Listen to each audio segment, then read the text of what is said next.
Jesus acalma uma tempestade. Aconteceu que num daqueles dias, Jesus entrou num barco em companhia dos seus discípulos. Ele disse: vamos passar para outra margem do lago. E partiram. Enquanto navegavam, ele adormeceu, e sobreveio uma tempestade de vento no lago, e eles corriam perigo. Chegando-se a Jesus, os discípulos o despertaram, dizendo: Mestre, mestre, estamos perecendo, levante-se. Levantando-se Jesus, repreendeu o vento e a fúria da água, tudo cessou e ficou bem calmo. Então Jesus lhe respondeu: vocês não têm fé?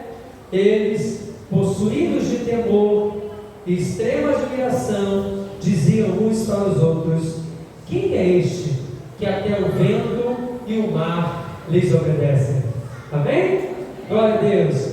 Eu queria, irmãos, trabalhar com você nessa noite. Nós que estamos aí numa campanha de 12 semanas de oração, clamando ao Senhor. Eu queria dizer para você que Ele está dentro do barco. Você pode dizer comigo? Ele está dentro do barco. Ele está dentro do barco. Aleluia. Glória a Deus. Estou dizendo isso, irmãos, porque os nossos gritos de socorro às vezes não tem interesse, né? Quando alguém é acidentado, quando alguém está passando por um problema, uma aflição ou um mal súbito, às vezes ele clama por socorro sem endereço. Ele pede para alguém ajudar, porque a emergência pede isso. Mas nós temos um destino para o nosso clamor. Nós colocamos um interesse para o nosso clamor. Há um destinatário para o nosso clamor. E o nosso clamor é destinado àquele que nós cremos que é vivo e que pode, com certeza, responder o nosso grito de socorro. Você pode dizer para o seu irmão isso? Há um destinatário para o teu clamor. Meu Deus. E essa passagem, irmãos, é muito conhecida. Inclusive, já ministrei ela várias vezes. Eu senti o desejo do meu coração, através do Espírito, de ministrar novamente ao coração da igreja. E é muito lindo a palavra que é viva. A cada vez que você lê, o Espírito Santo vai soprando algo novo na nossa história. Porque é vivo. É viva, a palavra é de vida. E eu queria, irmãos, dentro dessa história, é tão simples o texto, mas é tão profundo para a nossa caminhada, tirar para nós alguns ensinamentos acerca deste texto. E o primeiro ensinamento que eu quero tirar desse texto, dessa história linda em que Jesus ensina os seus discípulos, através da vida prática de fé, é que o medo não pode abater a nossa fé. Jesus perguntou para os discípulos: vocês não têm fé? É uma pergunta. Depois de acalmar a tempestade, ou seja, é como quem diz: vocês poderiam tomar alguma atitude, vocês também poderiam utilizar a fé e repreender, ou pedir ao Senhor que pudesse repreender. Então nós não podemos permitir que o medo tire a nossa fé. E o medo, irmãos, ele desestabiliza. O medo nos tira do ar. Não é verdade? A gente sai do chão. Tem gente que até desmaia de medo e fala, quando acorda, fala: nem sei o que aconteceu, meu Deus. Né? O medo tem esse projeto na nossa existência. Só tem, irmãos, que ter um certo nível de medo é natural e aceitável.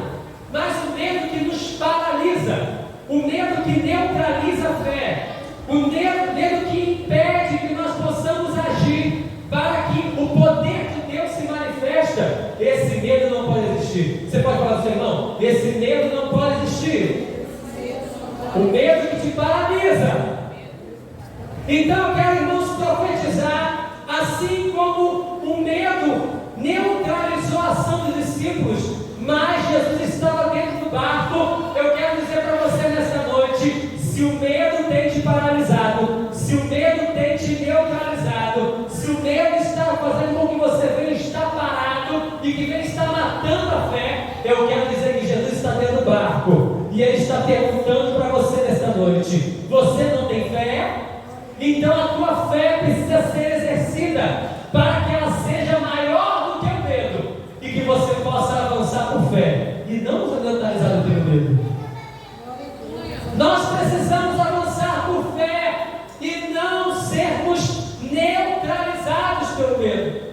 Esse texto é um texto que está, como um texto sinótico, que tem também em Marcos, tem também em Mateus, tem também em Lucas, tem esses três livros da palavra do Senhor. E o Evangelho de Marcos ainda vai até aprofundar. Marcos 4,38, ele vai dizer assim: Jesus vai ser acordado pelos discípulos, e é uma frase que está lá: não te importa que a gente morra?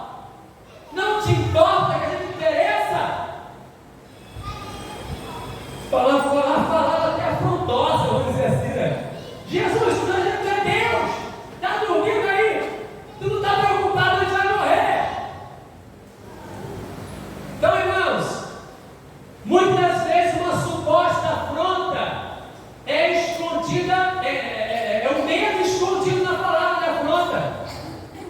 Ele não tem autoridade para repreender, não tem autoridade para solucionar o problema, e ele procura quem pode, e quem não pode, se estiver dormindo, ele vai afrontar.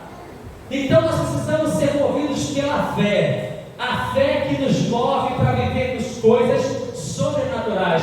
Eu quero profetizar sobre a tua vida que nesta noite, neste ato profético, nessa quinta-feira profética, nessas 12 semanas de clamor, que o Espírito Santo possa gerar em teu coração fé para mover coisas sobrenaturais na tua vida, na tua família, na tua existência.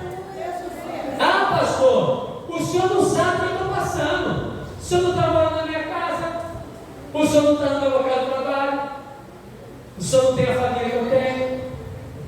De fato eu não tenho, irmãos. Eu não sei a tua luta, eu não sei a tua aflição, mas se a tua fé está vacilante, o medo está maior que a fé, não esqueça que Ele está dentro do barco.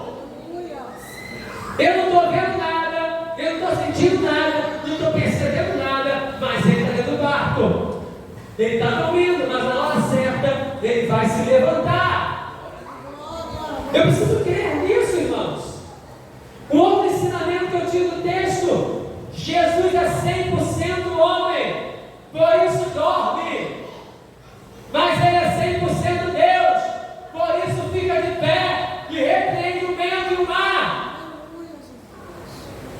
Ele passou o dia inteiro nas extremidades do Mar da Galileia, curando, ensinando o dia inteiro, irmão.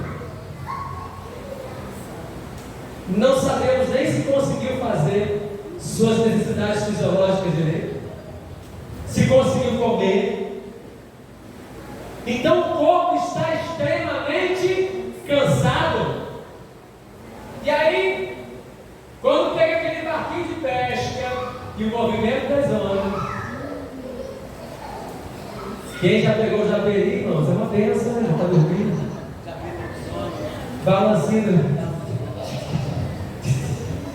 Balança para lá, balança para cá. Aí a galera fazendo geografia, você está no banco do japeri. É assim, ó? O balanço, o balanço do barquinho. E com o cansaço do dia, irmãos, extremo de trabalho, de ensino, de cura, de libertação, ele dorme um sono profundo. Isso mostra aqui, irmãos, a humanidade de Deus. E salta também para mim a humanidade. Você cansa também, tá? Você cansa, e quem cansa tem que fazer o quê? Descansar. Fala assim: é tempo de descansar também, né, irmãos? Todos nós temos um defeito de fabricação que a humanidade do pecado deixou na gente. Eu coloquei uma coisa para fazer, irmãos, eu quero fazer tudo de uma vez só. Só eu que sou assim, irmão? Quero fazer tudo de uma vez só. Tem que ver para poder botar. Eu quis botar, né, Natália? No mesmo dia que ela que ajuda que Jesus tem misericórdia. Tem alguém aqui assim, irmão? Quer fazer tudo? E às vezes o corpo está cansado. E você não quer descansar. A nossa humanidade está sendo manifestada em Cristo. Ele estava cansado. O balanço das ondas dormiu. Então durma tranquilo. Descansa bem, irmãos. Relaxa na bênção do Senhor. Atenta no propósito. E quando você está relaxado, irmãos, as tempestades vêm, as lutas vêm, o mar se revolta. O mar da Galileia, geograficamente, é uma questão muito atípica. Ela está 200 metros abaixo do nível do mar, cercado de montanhas. A temperatura média do mar da Galileia é 30 graus, quente demais. E traz um ambiente natural propício para ter esse tipo de coisa. Vento forte, tempestade repentina. Por quê? Porque as nuvens com ar gelado descem da cordilheira e se esbarram no vapor que está na superfície da água. Vapor quente com vapor gelado. Bênção pura para vento forte e tempestade. Até hoje, os barcos que são modernos, a motor, quando tem tempestade, param. Se estiver na beira do mar, na beiradinha, fica para cá, nem vai.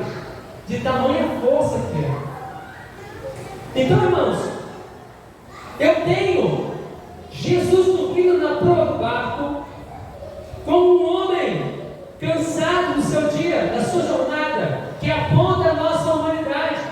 Mas eu tenho um Deus que se manifesta para acalmar a tempestade, para profetizar: vento aquieta-te, mar acalma-te, e o mar e o vento obedecem, porque Ele é a própria criação de todas as coisas. Temos de um lado 100% homem, de um outro 100% Deus. Isso me traz, irmãos, a seguinte situação: Ele está no controle de tudo, porque tudo foi criado pelas suas mãos. Você pode abrir comigo o Salmo 107, versículo 23. Aleluia. Salmo 107, versículo 23 em diante.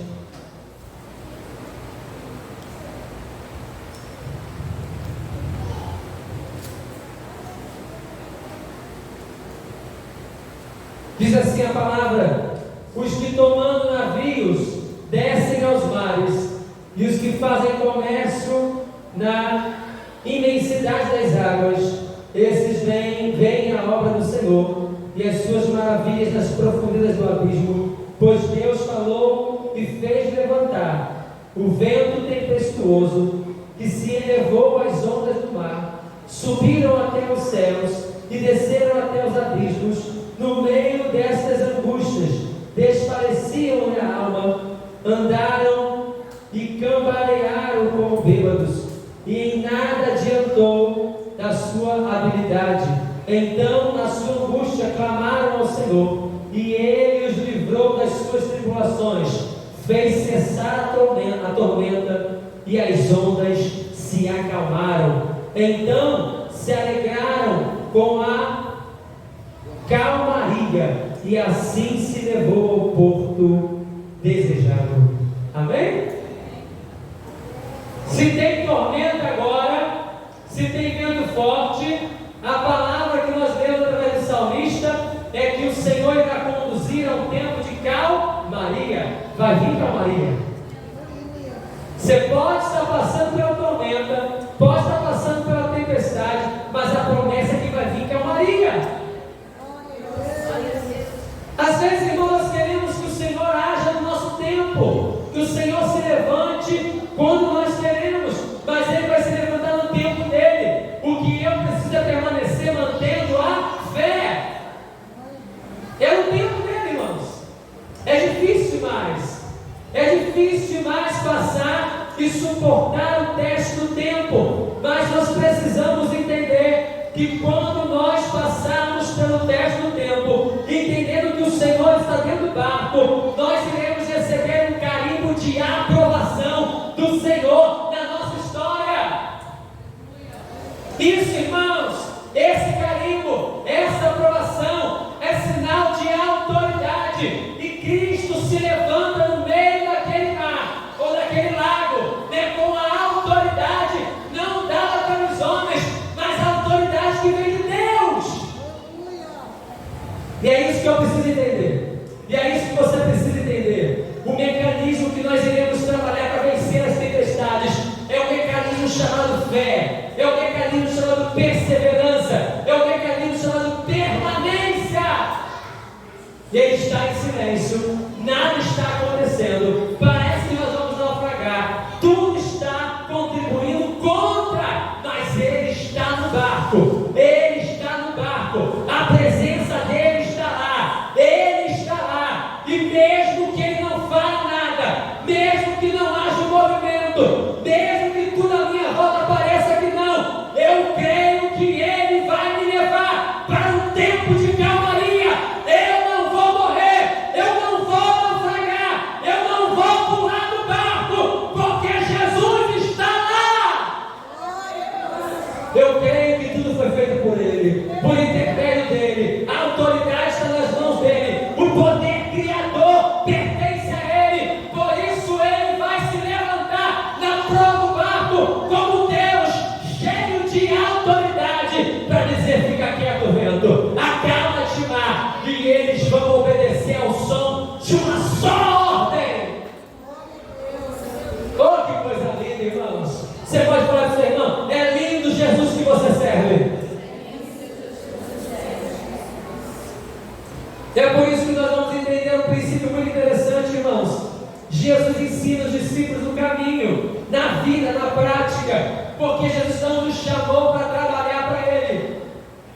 Embora tenhamos uma estrutura eclesiástica, né, pastor, né, coordenador de ministério, presidente de sociedade, isso não se resume em fazer a obra do Senhor, isso não se resume em anunciar o reino, não é ser líder, não é ter um título eclesiástico, porque Ele não nos chamou para estarmos servindo no trabalho eclesiástico para Ele. Ele nos chamou para termos intimidade com Ele.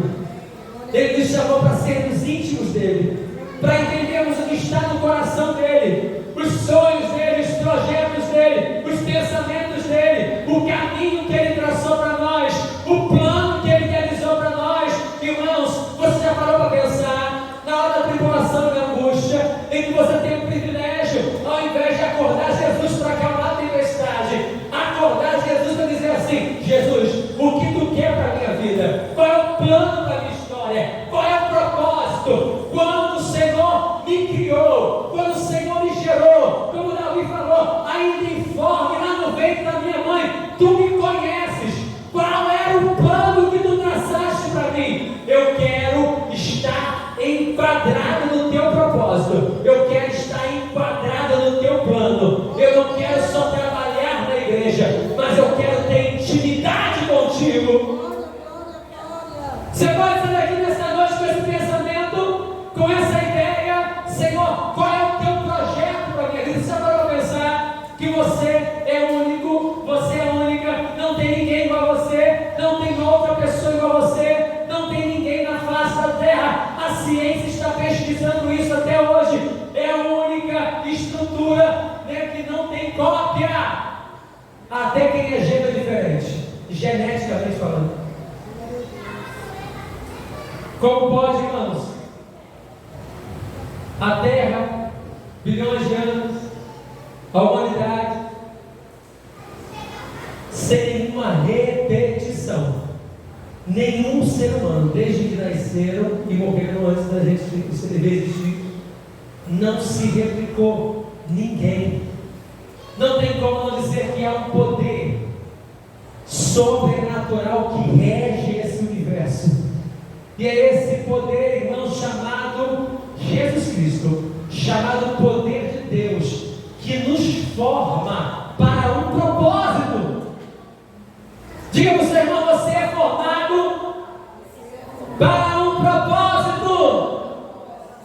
Aleluia. Por isso não desista. Há silêncio no céu, há silêncio no barco, há só barulho da tempestade, há só barulho do vento, há água na proa, mas ele não pulou do barco, ele está lá. Você está entendendo, irmãos? Deus está falando conosco. Ele está lá, mostrando a sua humanidade, por isso dorme, mas quando se levanta, mostrando também que é Deus. Espera, aquieta, fica tranquilo. Outro ensinamento que eu vou tirar do texto: a vitória chegará no lugar onde você está. A vitória chegou onde? Dentro do barco. A vitória chegará no lugar onde você está, irmãos. Salmo 23, versículo 4 vai dizer: ainda que eu ande pelo vale da sombra da morte, eu não vou temer mal nenhum, porque tu estás comigo. A tua vara e o teu cajado me consolam. Ainda que eu ande pelo vale da sombra da morte, o barquinho no meio da tempestade é um vale de morte, mas eu não vou temer, porque tu estás comigo. Não temas, porque ele está contigo, e a vitória vai ser gerada no lugar onde você está. Às vezes, irmãos, eu quero mudar a geografia, às vezes eu quero pular do barco, às vezes eu quero voltar para outro lugar, eu quero fazer. Deus vai falar: vai vir a vitória no lugar onde você está. Ezequiel foi levado no capítulo 37 para um lugar muito bom, irmãos, num vale de ossos secos. E o Espírito de Deus pergunta para ele: pode esses ossos voltar a reviver? Tu sabes, Deus. No lugar inapropriado, no lugar que não tem nada para ser gerado em vida, nenhuma possibilidade, aí vem a presença dele, vai e faz tudo. Isso é o que, irmãos? É a manifestação da fé. Eu preciso crer nisso, irmãos. A vitória virá no lugar onde você está. Deus vai transformar o ambiente, eu creio. Deus vai mudar a realidade, eu creio. E Deus vai usar você. Nós podemos ir lá, irmãos, orar, podemos ir lá ministrar, mas você está vivendo aquela geografia diariamente. Você é a autoridade espiritual daquela geografia. Então você precisa tomar posse desta autoridade espiritual e dizer: Senhor, se tu está no meu barco, eu vou entrar neste lugar com fé e autoridade e vou dizer: eu creio na vitória. Deus vai mudar o ambiente. Aleluia. Caminhando por fim. Aleluia. A tempestade e o vento não é mecanismo de morte, mas é a experiência com Deus, para que você possa viver algo mais profundo ainda. Não é? Claro que a humanidade dos discípulos gritaram também: vamos morrer. Mas existem situações, irmãos, isso prova para mim que existem lutas, adversidades e provações que não é o diabo que levanta, que não é a humanidade que cria, mas é Deus que permite. Deus permitiu os discípulos passarem por aquela tempestade, para que eles pudessem exercitar a fé. Então vai ter momentos, irmãos, que é a prova espiritual da nossa caminhada. Vai doer, vai ser vento no peito, vai ser água no rosto, vai ser água na proa, você vai pensar que vai naufragar, mas Ele não vai deixar você naufragar. É um exercício de fé para você avançar. Sabe por quê? Depois que a tempestade se acalma, a Bíblia fala que eles foram para Decápolis. E dentro dessa cidade, Decápolis, 10 cidades, né? Decápolis, 10 cidades. Tinha uma que era Gadara. Uma das 10, né? Era Gadara. E lá, o que eles fizeram? Tiveram uma batalha espiritual, em que Jesus liberta aquele jovem que estava possesso por uma legião de demônios. Para quem não sabe, irmãos, legião comparado com a legião do exército romano, eram 6.000 soldados aproximadamente. Então aquele camarada que ficava nos segundos, nenhum grilhão prendia, que batia todo mundo, que dava medo na cidade, era um camarada que estava possesso de aproximadamente 6.000 demônios, ou seja, uma legião. Então tem que ter fé, irmãos. Deus, através do seu Filho Jesus, Ele treina os discípulos para que possam subir níveis de caminhadas espirituais. Você precisa entender isso. Eu preciso entender isso. Tem provas, tem lutas, tem diversidades, que não é o diabo próprio, que não é você que procurou, mas é Deus que permitiu, para que eu possa aumentar o nível da minha intimidade com Ele e conseguir viver coisas sobrenaturais, em nome de Jesus. Amém? Quantos querem ser aprovados pelo Senhor aqui? Aleluia! Então passa na tempestade crendo, passa no vento forte crendo, continua dentro do barco, porque Deus está experimentando a tua fé, e quando você for aprovado, Ele vai te levar para um nível mais profundo. Eu creio, irmãos. Eu quero viver níveis profundos na presença do Senhor, amém? Eu já falei aqui, vou repetir, irmãos. Eu não quero chegar na melhor idade, dizendo: Senhor, eu fui pastor a vida inteira, né? E cuidei da igreja, amém? Não. Eu quero ver, em nome de Jesus, o endemoniado ser liberto. Eu quero ver as pessoas sendo curadas. Eu quero ver transformação de caráter. Eu quero ver o paralítico andar, porque o Evangelho é poder de Deus, e nós cremos no Evangelho que é poder, amém, irmãos? Então, assim como Jesus perguntou para os discípulos, Ele pergunta para mim e para você nessa noite: você tem fé? Você tem fé? Eu quero ter fé, irmãos. E se você não tem, irmãos, peça a Ele que Ele vai te dar. E se Ele te der uma fé que for do tamanho de um grão de mostarda, você vai transportar montes, vai transportar problemas, vai vencer gigantes, vai transportar barreiras, porque aqueles que estão em Cristo é revestido de autoridade de fé. Por isso, irmãos, nós incentivamos a igreja a levantar suas mãos, a abrir a sua boca para poder profetizar, irmãos. Isso é um ato de fé. Nós não podemos orar na mente, porque só Deus conhece a nossa mente. Satanás não pode entrar na mente,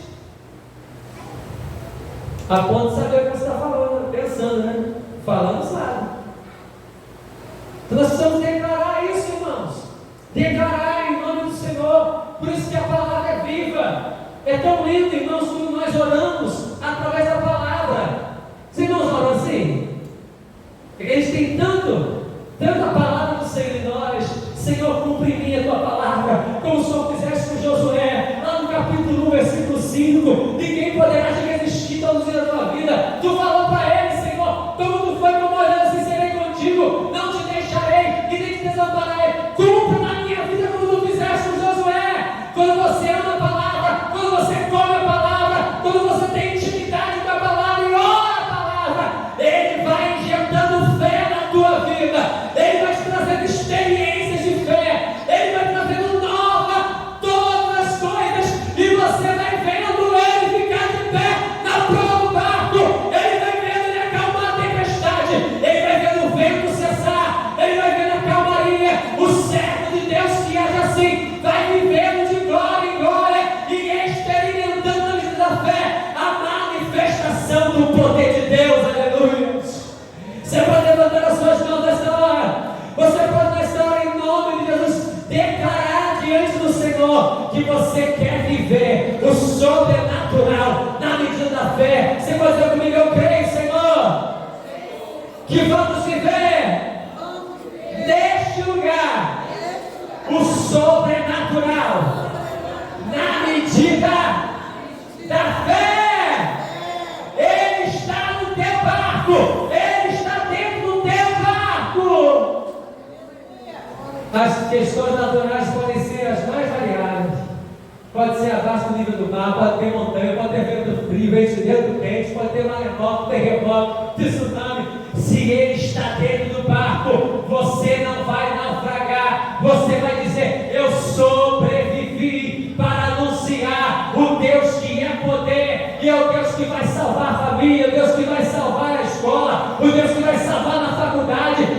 que vai cumprir o projeto. Isso inquieta a minha alma, irmãos, porque eu até hoje, irmãos, 39 anos, estou pedindo ao Senhor: Senhor, o que tu traçou para a minha vida? Eu preciso me encontrar com esse projeto, irmãos. Eu preciso me encontrar com esse projeto do céu. Já para pensar tantos livramentos que Ele nos deu,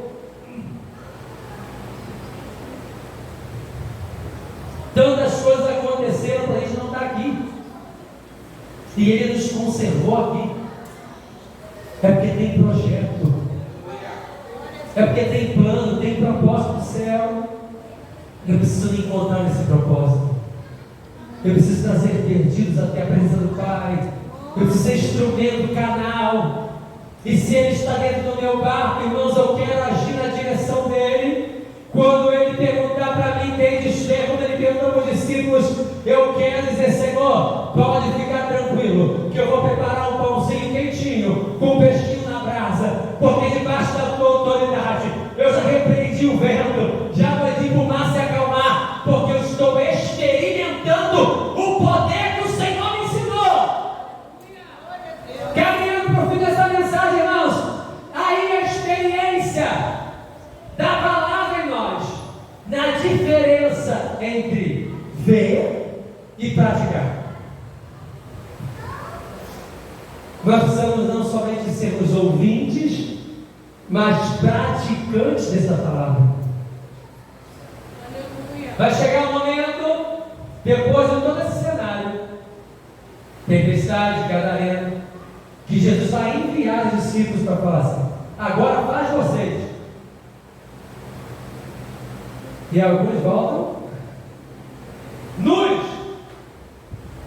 machucados, porque apanharam, porque não entenderam a autoridade. Alguns vão em nome de Paulo, outros de Apolo, outros de Céfas, mas a autoridade está no nome de Jesus. Uma coisa é conhecer, outra coisa é praticar, irmãos. E Deus quer que nós venhamos praticar com ousadia o que Ele está colocando nas nossas mãos.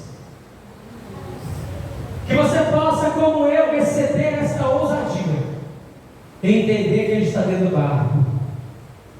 Eu quero dizer, irmãos, que é muito interessante viver isso. Eu, como uma pessoa completamente apegada, nós somos homens de fé, mas no quesito humano, apegado. Eu queria continuar no exército quando eu estava apegado à estabilidade. A escola para mim, quando a patroa falou no passado assim: você só vai embora daqui se a escola falir ou fechar. Apeguei. Apegado. E o Espírito Santo, irmãos, quando te leva para o barco, te leva para o vento batendo, te leva para o mar, Ele quer que você desapegue. Não é fácil, não ter orado todo dia. Quando nós nos lançamos para a missão, eu não sei o que vai acontecer. Eu não sei para onde que vai, quando que vai, o lugar que vai, quanto tempo que fica, se vai quando. Não sei nada. Nós nos lançamos dentro do barco. Mas ao mesmo tempo que tem essa humanidade interrogando várias coisas aqui, né, Vasco? Então são. Tem do outro lado Deus falando assim: e eu estou no barco, eu garanto. E é uma frase que Deus gerou em mim, irmão, depois disso. Quem não se lança para praticar o que Jesus ensinou, vai perder a oportunidade de experimentar coisas extraordinárias na presença dele. Às vezes é no nosso mundinho, nas zonas de conforto, no nosso lugar favorável, e o Espírito Santo está falando assim: pega o barco e atravessa para outra margem. Aleluia, Deus. Lá no meio vai ter tempestade, vai ter vento, vai ter dificuldade, mas eu vou estar contigo lá. É seguir a ordem, irmãos. Atravessa para outra margem, porque lá nós iremos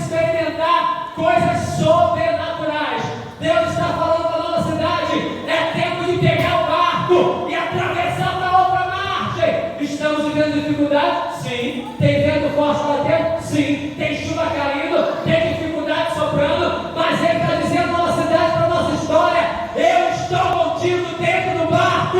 Não temas, não temas, não temas, prossiga. É para prosseguir, irmãos, porque Ele vai garantir a vitória. Você crê nisso? Se coloque de pé em nome de Jesus. Aleluia. Eu quero nessa hora orar por você, em o nome do Senhor. Nós queremos repreender o medo, em o nome de Jesus. Repreender aquilo que possa tirar o teu propósito, a tua visão do que o Senhor está estabelecendo para a tua vida. Creia, Ele está contigo no barco. Se você quiser vir até o altar do Senhor, receber uma oração, o óleo da unção sobre a sua vida, venha em nome de Jesus. Queria pedir uma canção, aquele recebe a cura. Aleluia. Que você possa receber a cura. Encerrando aqui, eu posso dizer, irmãos, que o maior desafio para os discípulos não foi o vento e a tempestade, foi o medo. Superar o medo. Porque o vento e a tempestade, com Jesus e fé, não é nada. Aleluia. Você pode colocar esse texto do Senhor. Quantos irmãos louvam, nós estaremos ungindo a sua vida. Estarei ungindo, depois estarei orando aqui na frente em nome do Senhor.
Profetizamos a bênção do Senhor sobre a tua igreja e te pedimos, Senhor, leva-nos em paz nesta hora.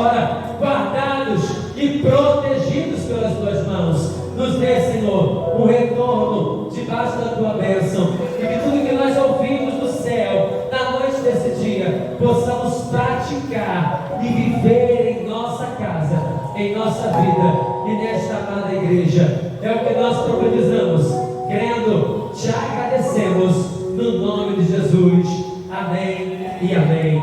Se nas suas mãos em forma de concha, recebamos a bênção do Senhor. Que o amor de Deus e a graça do nosso Senhor e Salvador Jesus Cristo e a doce comunhão com o Espírito Santo estejam com todos aqueles que aguardam a vinda do Senhor, não só hoje, mas para todos sempre. Todos digam amém. E o nosso tema é uma igreja viva.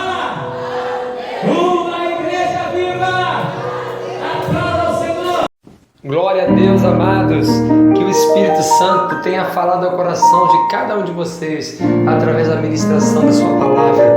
Que você possa nos ajudar a continuar proclamando as boas novas de salvação através do YouTube. Se você não se inscreveu no canal, se inscreva lá, ative as notificações e compartilhe esse vídeo. Que a mão do Senhor nos leve a lugares altos e que possamos juntos proclamar que Jesus Cristo vive e que Ele reina em nossos corações e em nossas vidas. Que Deus te abençoe. Graça e paz.